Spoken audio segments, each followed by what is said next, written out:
खाने का सामान खेत से मंगाएं, किचन में उसे पचाने योग्य बनाएं, फैक्ट्री का सामान घर ना आए और घर का बना हुआ खुशी से खाएं।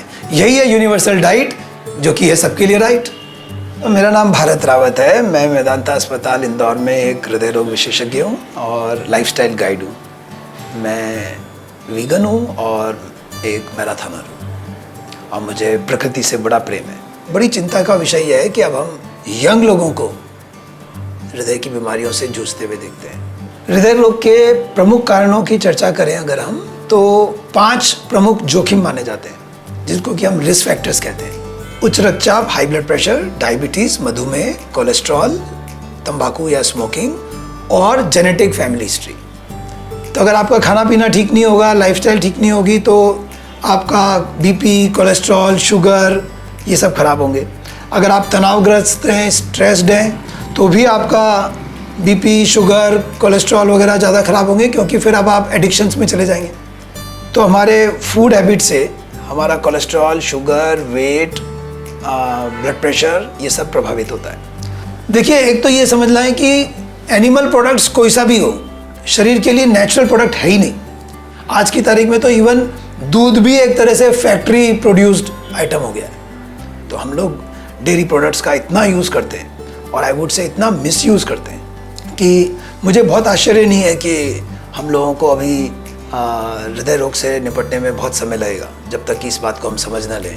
और लोग बाग ये कहते हैं कि हम तो घर का ही खाते हैं। फिर मैं पूछता हूँ उनसे, वो ब्रेड घर की बनी हुई है, वो बिस्किट घर का बना हुआ है, वो सेव नमकीन के पैकेट जो घर में रख रखे हैं आपने किचन में भर भर के, वो घर के बने हुए हैं। वो रेवड़ी और गजक घर की बनी हुई है, वो घेवर और फीनी घर की बनी हुई है, वो केचप घर का बना हुआ है। फिर आप कहते हो जी हम तो घर का ही बना हुआ खाते हैं। अगर कोई वीगन डाइट अपनाने की कोशिश कर रहा है तो उसको अपने दिल को स्वस्थ रखने के लिए बहुत मदद मिलेगी। चुनौती की बात छोड़ दीजिए।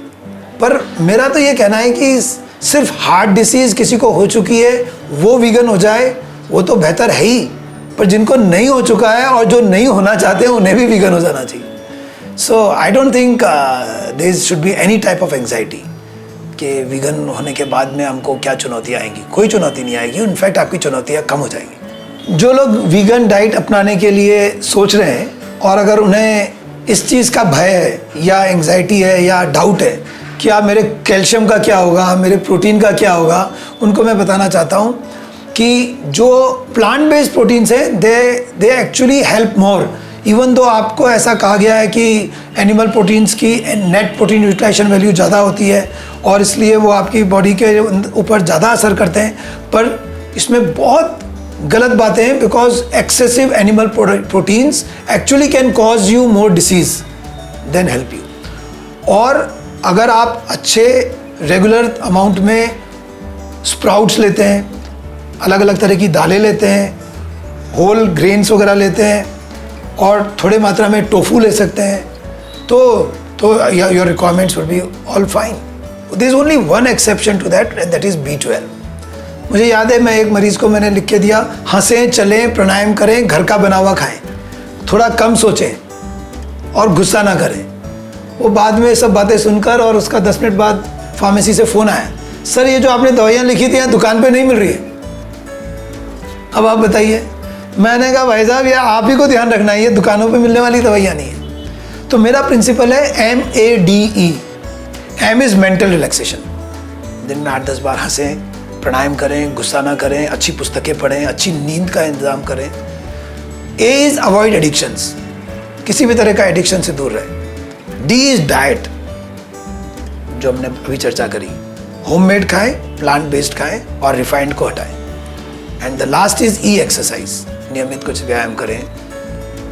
MADE, ये 4 चीज़ों का ध्यान रखें। मुझे लगता है कि this is the best formula for a healthy lifestyle.